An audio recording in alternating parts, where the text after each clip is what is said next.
Hi, my name's Ryan MacLean. I'm a co-founder and producer at Drinkbox Studios.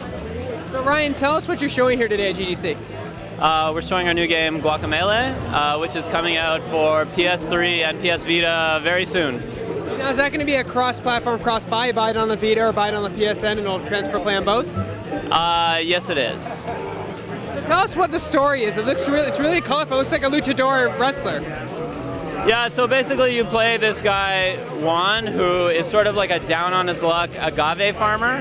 And at the beginning of the game, he kind of ends up embroiled in this whole thing where this evil skeleton Charo, which is like a sort of like Mexican rodeo guy, is trying to unify the dead world and the living world. And he kills Juan at the beginning, but when Juan goes to the dead world, he gets this luchador mask, turns into a luchador, which is kind of what he always wanted to be anyway, and sort of sets out to stop this evil sort of Charo skeleton. And there's also like a girl involved, which kind of complicates the story, but that's kind of the gist of it. So what were some of the goals heading into this game? I think probably one of the big things was that the game kind of just has like this Mexican theme to it, which is something that's kind of different than most other games. So the guy on our team who came up with it, Augusto Quijano, he's one of our animators, and he pitched the idea with all these sort of Mexican concepts and Mexican sort of folklore with it, and we wanted to sort of build something around that because it was kind of interesting and different and not seen in other games. What are you most excited about players experiencing with this game?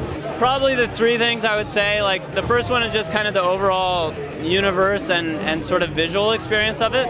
A lot of people seem to really like the visuals and just kind of the whole world of it, and the humor kind of integrated in with that.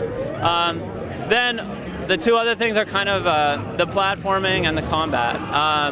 So the platforming has a lot of kind of puzzliness to it, so there are sections where you'll get to and you'll have to figure out which moves you have to use where, and you get new moves as you progress through that let you platform in different ways and reach areas you couldn't reach before, kind of Metroid-vania style. And then the combat system also has some depth to it where as you play more and more, you stop button mashing and you start using combos to juggle enemies and things like that, so you kind of just naturally start to get better at doing that kind of thing, so it's kind of a neat combat system too. How have advances in technology helped you create this game? Well, I would say the thing on that front that helped us the most with this is that we've been working on the engine that we use to build it for some time now. So our last game, Tales from Space Mutant Blobs Attack, allowed us to kind of continue building on our engine, and so having that engine to start with for this game helped us kind of hit the ground running. And we had built sort of like not sprite, but like flash-based animation systems into it from the start. So from the beginning, we could design the game around that, basically. So yeah. When will people get their hands on this game? The release date hasn't been announced yet, but it's going to be very soon.